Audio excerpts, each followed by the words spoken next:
Quand j'étais petite, il y avait beaucoup d'artistes qui venaient à la maison à cause de mes parents qui aimaient l'opéra, tu sais, je te l'avais dit. Et moi, dans mon idée, je voulais faire... D'abord, au départ, je voulais être avocate, voilà. J'aimais parler, j'aimais... Voilà. Et après, j'ai pensé que j'aurais aimé faire du théâtre aussi, voilà.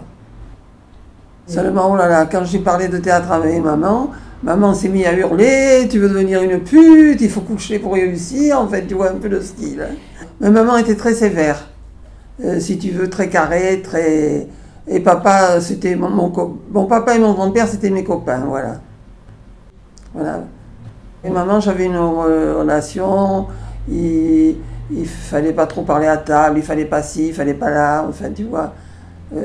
L'éducation n'était pas comme maintenant, tu vois, voilà. Mais avec mon grand-père, c'était mon grand copain, on partait à la pêche ensemble, on se promenait ensemble, on allait promener le chien ensemble, voilà. Et il est mort quand même, il avait 86 ans, seulement, si tu veux, il y avait quand même, avec maman, une grande différence, je crois. Quoique maman m'a eu dans la quarantaine, ce qui à l'époque, les mamans, elles avaient 18 ans d'écart. Et moi, non, elle ne m'a pas eu à 40 ans, elle m'a eu à 36 ans. Et écoute, maman était née en 1891, et je suis née en 28, alors fais le calcul. 91, 1901, 1911, 1921, elle avait presque 37 ans, tu vois, voilà. Alors que toutes les mamans, à l'époque, avaient 18 ans, elles étaient des mères très jeunes, tu vois. Et quand elles venaient toujours très élégantes, maman, avec le chapeau, me cherchait au pensionnat, me disait, il y a ta grand-mère, et ça me vexait. Maman, elle a toute sa vie, elle avait vécu pour son homme, d'ailleurs un peu trop jalouse, elle a emmerdé toute sa vie et tout, voilà. D'ailleurs, comme je ne voulais pas lui ressembler, ton grand-père, il m'avait fait 2 ou 3 fois une réflexion à la mer en me disant, mais parce que on avait des soirées dansantes et des trucs, bon, quand je voyais qu'il dansait un peu plus avec quelqu'un, je lui en faisais jamais la remarque. Et lui, il était presque choqué que je lui en fasse pas la remarque. Tu vois, je vais te dire. Mais j'avais une mère tellement jalouse d'un regard, d'un sourire et tout, que je me suis dit, eh ben ça, je peux te dire que ça marche. Hein. Ne pas être finalement jalouse, même quand on remarque, ça marche pas mal avec un homme, finalement. On habitait le quartier de la Blancarde, tu vois. Je suis née au boulevard Boisson, qui est un boulevard parallèle au boulevard du chemin de fer. Et après, on est allé habiter, mon grand-père avait une grande propriété, là. Il y avait 4 villas qu'on louait dans l'allée. Et en haut, il y avait la villa de mes parents, voilà, qui était plus importante. Et au-dessus, la villa de mes amis, les vérandos, dont j'avais le petit copain, tu vois, voilà. Quand je me suis mariée, on habitait encore là, tu vois, voilà. Je me suis mariée en 1951. J'avais j'étais de 48, donc j'ai eu 20 ans. J'avais 23 ans. Je me suis mariée un peu forcée, hein, parce qu'on avait fauté un peu. Hein. Et signé, en plus, alors maman avait dit, on dira que le bébé est né avant terme. Malheureusement, Sylvie est vraiment née avant terme. Alors là, c'était difficile de dire qu'elle était née à 5 mois, à 2 kg de 150, tu vois. Mais c'est dire, je fais partie d'une époque où la société a changé d'une manière extraordinaire. Vous vivez avec des garçons, vous n'êtes pas mariés, tout le monde trouve ça normal. Nous, c'était, tu vois, être enceinte et se marier enceinte, c'était presque un scandale, tu vois. Voilà. Papy, je l'ai rencontré quand j'étais à l'école des Beaux-Arts. Voilà. Il a eu longtemps une petite amie.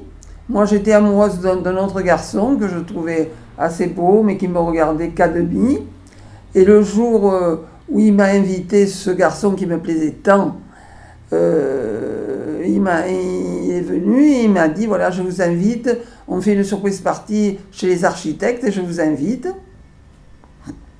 Moi, j'étais au paradis, tu vois, c'était un grand beau garçon qui ressemblait un peu à Gérard Philippe. Et je ne sais pas si tu as connu Gérard Philippe, tu vois. Et à un moment, on dansait et il y avait un tas de garçons que je voyais, dont un qui était tout frisé, mais qui était toujours avec une fille, tu vois, un peu et tout. Bon, il faisait partie, il était 5 ou 6 à être beaux garçons, disons, voilà, sur peut-être une quinzaine ou une vingtaine. Et on dansait, et puis on vient le chercher, et on lui dit, il faudrait que vous veniez parce qu'il y a un problème, je ne sais pas où. Alors il me dit, on m'appelait Riri à l'époque, il me dit, Riri, asseyez-vous là, et surtout, vous refusez toutes les danses et vous m'attendez. Et est arrivé un garçon frisé, que je connaissais un peu de vue, et qui m'a dit, venez danser mademoiselle. Et je lui ai dit, non, non, non, Pierre m'a dit de ne pas bouger. Il m'a dit, mais on ne laisse pas une jeune fille sans danser. Il m'a tiré au milieu de la piste et on ne s'est plus quitté.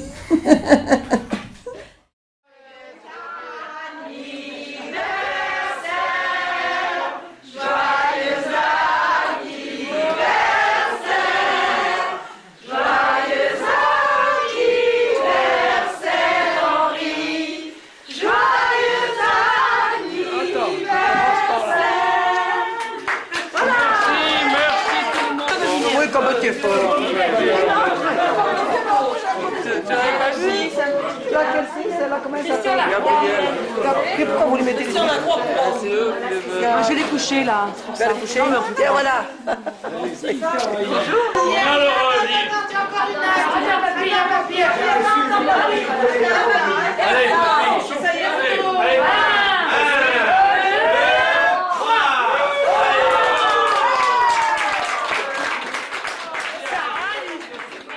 Papy faisait ses études d'architecte et quand on s'est marié, donc on s'est marié le 7 avril 1951 et il y a un copain et moi j'avais trouvé un petit studio avenue Foch pour être indépendante, tu vois et tout.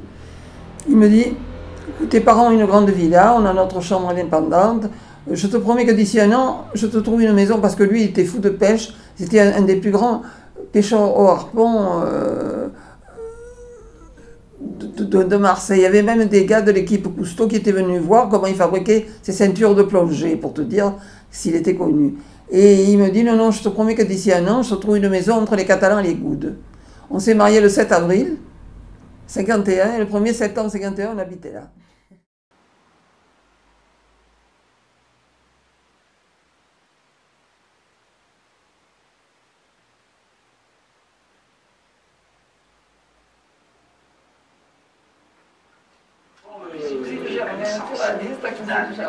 Ouais. Joli, hein. C'est vrai que t'as cousine. Moi j'ai l'impression que c'est ta nièce. Eh oui. C'est pas une différence de sa nièce. La cousine germaine. On enlève le chapeau, c'est du Oh, et c'est lui. Mais si je l'ai pété. On enlève le chapeau. Il pète plus en ce moment. Qu'est-ce que tu as pété? Ah, ça peut toujours mieux. Je ne sais pas. Vous êtes parti, péter, puis se regarder le trou de balle, tout sur Non. Il prend le temps d'aller dans les écoles, expliquer la vie sauvage des pandagères. Là, il y a des petits écureuils. Tu vois Les petits l'écureuil? Chinois des Savoyards de cette époque ne sont que de drôles d'oursons. Là, il y a Ça des va, chinois. Tu sens pas bon. Le trou de balle. On a décidé, il y a quelques années déjà, d'élever les Tu pandas. vas pas regarder les rideaux, hein, ma chérie? Ouais. Mais dans un pays où vivent 1,2 milliard qui font peu à peu disparaître la nature sauvage. Seul site encore préservé, les régions trop escarpées pour que l'homme puisse les cultiver. Xi'an, ancienne capitale de la Chine, le professeur et son assistant sont allés rendre visite et la connaissance. Ouais. Joli, hein. Dans la forêt, c'est Il y avait cette villa qui avait... Les Allemands avaient fait sauter tout le quartier. Et il y avait 2 ou 3 villas en reconstruction, dont la nôtre, qui a été une des premières reconstruites. Tu vois tout ce qui s'est construit depuis. Hein. Mais enfin, c'est un quartier très très agréable. D'ailleurs, vous en avez beaucoup profité petite. Hein.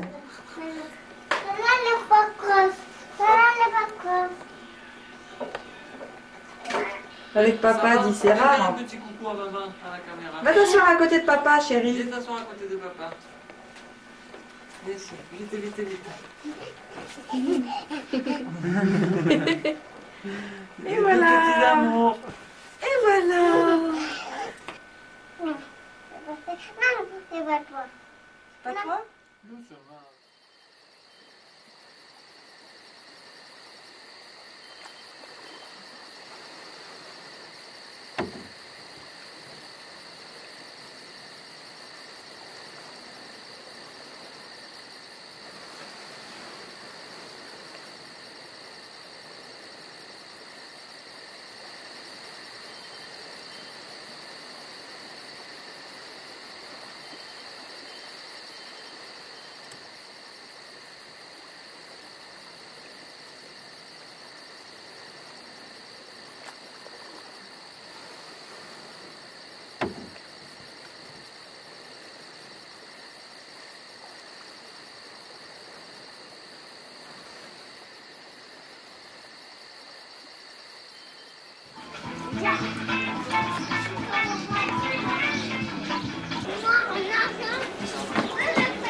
La libération, ça a été quelque chose d'extraordinaire parce que je me rappelle, ça a été en 2 temps, tu sais, bon. Et quand on a libéré Marseille, on a dit, les Américains, on est parti avec maman à pied au boulevard de la Blancarde et on a vu descendre les Américains, je te dis pas, on criait, on leur lançait des fleurs et des trucs, c'était formidable, voilà. Ben, les Américains avaient lu en ville et je disais à maman que je restais à l'étude. D'ailleurs, le premier baiser de garçon que j'ai reçu, c'est un Anglais sous le pont de la Blancarde. C'était bien comme premier baiser?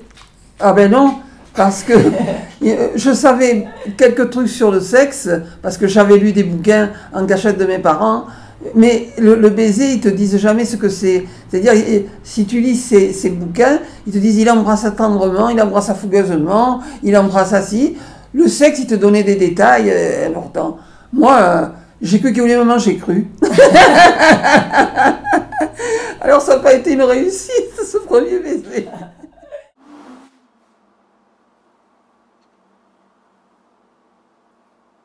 ça, ce truc que tu as fait, là, il enregistre aussi, là.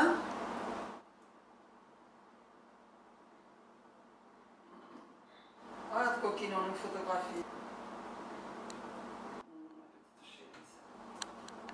Un jour, une de mes amies m'a dit oh, j'ai une copine il y a une affaire qui marche très bien en Italie, ils vont la lancer en France, c'est Stanome. C'était des produits d'entretien, tu vois, elle m'a dit.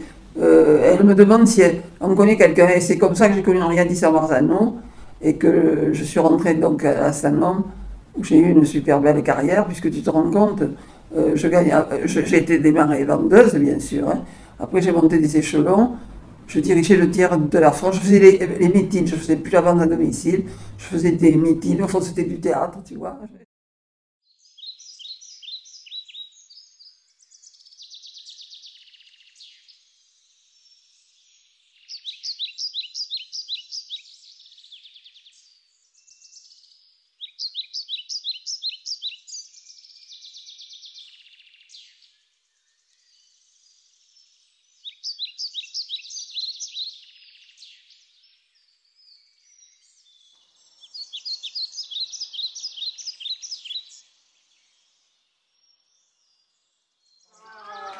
Bravo Louise, bravo Marcine. À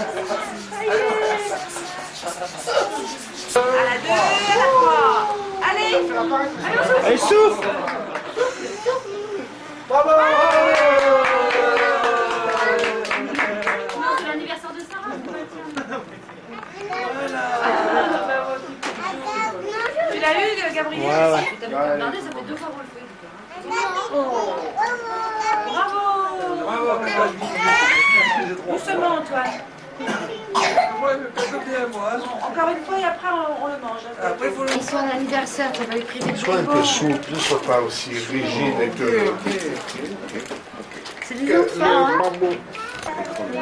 Oh, je l'avais mis il est derrière.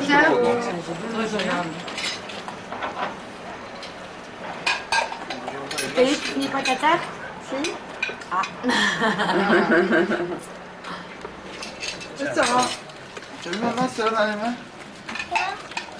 Et hop là, Ah, lui, ça part. t'es là au pied là. 6 mois. Combien de temps ça va Ça n'est rester? pas remis encore. 2 mois, 3 mois? Non, c'est pas fini encore. Si. Depuis, il a pris l'habitude de s'asseoir sur la chaise longue. Ça va pas quitter. C'est les effets secondaires de la blessure. Qu'est-ce qu'il fait Henri? Je sais pas, il Il se débarrasse. repose. Ah, mais il n'y a plus de bouteille d'eau ici. Je vois pas. Il est dans le bon sens là? Non. Ah bon. Ça c'est papa. C'est mon papa ça. Il a une moustache pas régulière. Quand papa a eu une attaque et quand papa est mort, si tu veux, on m'a téléphoné en me disant vous devriez venir parce que Monsieur Maubéret est pas bien. Je suis arrivée, il m'a dit ah ma chérie et boum il est mort. Tu vois, ça a été très dur pour moi et quand bon ça je l'ai annoncé à maman, mais c'est la mort de maman que je veux te raconter parce que quand il y avait une infirmière qui venait toute là la journée, hein, et un matin, on était, je me rappelle, sortis le soir, on était allé au théâtre avec papa, je traînais un peu au lit, l'infirmière vient, elle me dit, oh là là, madame Giraud, venez, votre maman est pas bien, elle veut vous voir, elle veut vous voir. Alors, je me vide une robe de chambre, je descends, c'était vers 10h30 du matin, tu vois, par là. Je dis, mais maman, qu'est-ce qui se passe? Ah, elle me dit, enfin, tu es là. Et oh, elle meurt. Et à ce moment-là, je vois sortir de son corps, j'étais pas seule, heureusement. Je lui dis, mais vous voyez ce que je vois? Un nuage blanc, épais, en triangle. Ce triangle, il est légèrement venu vers moi. J'ai attrapé la main de l'infirmière, et puis il est parti vers la porte, on est sorti en courant, et on l'a vu monter dans le ciel, et a disparu dans le ciel. Et j'ai dit à l'infirmière, mais vous avez déjà vu ça? Elle me dit, imaginez-vous que oui, je l'ai vu 2 ou 3 fois, mais en principe, on ne le voit pas. Parce que j'en avais parlé, pareil que quand les gens meurent, enfin, il faut le croire aussi, hein, si tu veux, ils sont morts, mais ils entendent tout ce qui se passe, et cette chose, elle se passe quelques heures après. Parce que la plupart des gens qui meurent n'ont pas envie de mourir. Alors, d'après des gens qui croient, ils te disent que le mort, il entend tout ce que tu dis. Alors si tu dis, ben, cette salope, elle est morte, tu vois.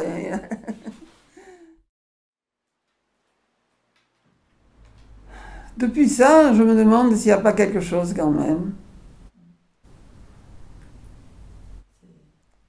Peut-être on revient, je ne sais pas.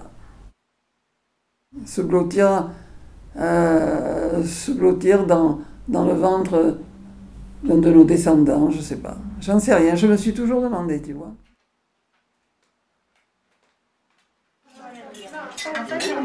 Issa. Ah d'accord. Oui, j'ai une espèce de cerf derrière la cheville.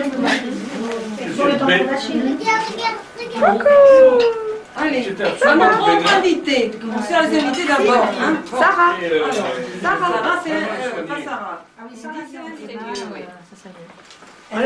La petite pêche entre les doigts, ça serait bien. On l'a pas entendu aujourd'hui. Voilà, elle a fait ce petit sourire à nouveau. Elle a fait son petit sourire à nouveau. Tu as vu que des fois elle fonce le nez comme ça, maman? Sarah. Ada.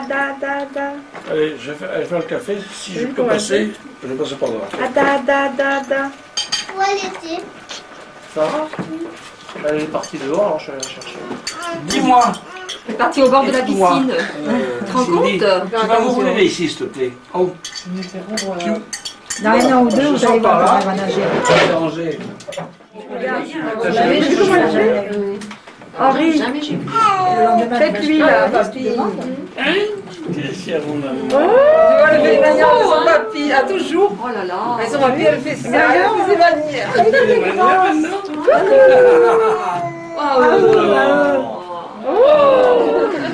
Tu te caches? Toujours elle fait ça, son papy. J'ai bien profité de mes petits-enfants. Tu te rends compte, les grands-mères, elles sont J'ai calculé maintenant presque grand-mère dans les 80 ans. Je ne me sens pas de garder les petits comme je les gardais. Je veux partir en randonnée dans la colline, des machins. Hein. Déjà, je ne suis pas si mal. Tous les jours, je vais dans mon club de bridge, je fais des trucs que beaucoup de copines peuvent difficilement faire parce qu'elles ont des difficultés pour marcher ou des trucs, tu vois.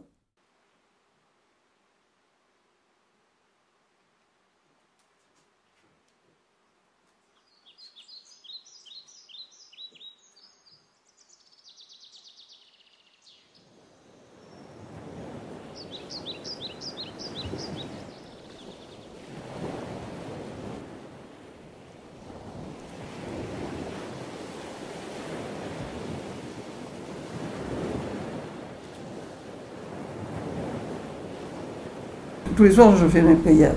Je dis que protéger mes enfants, mes petits-enfants. Enfin, vous êtes tous nommés par votre nom, d'ailleurs.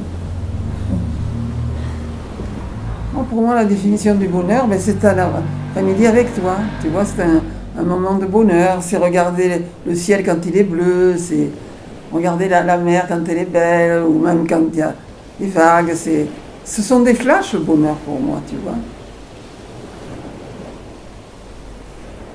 C'est ça, pour moi c'est ça le bonheur. Savoir que j'ai Cristiano Ier, tu vois, c'est une coïncidence, tu te rends compte à l'américaine, mais c'est du bonheur, hein, voilà. Ce sont des petites choses qui se cumulent, le bonheur, voilà. C'est te voir comme aujourd'hui, tu vois, voilà. T'avoir en face de moi, toute belle. Il était une dame tartine dans un beau palais de beurre frais. Les murailles étaient de praline, le parquet était de croquet, la chambre à coucher de crème de lait, le lit de biscuits, le rideau d'anis. Son mari, monsieur Omelette, coiffé d'un beau fromage blanc, avait un habit de marmelade et un chapeau de vol au vent. Mais un jour, la fée Carabosse, jalousée de mauvaise humeur, renversa d'un coup de sa bosse ce palais de sucre et de bonheur. Pour le rebâtir, donnez à loisir, donnez bons parents du sucre aux enfants. Tu la chanteras à tes petits, hein? Oui, je la chanterai. Tu ne verras pas, hein?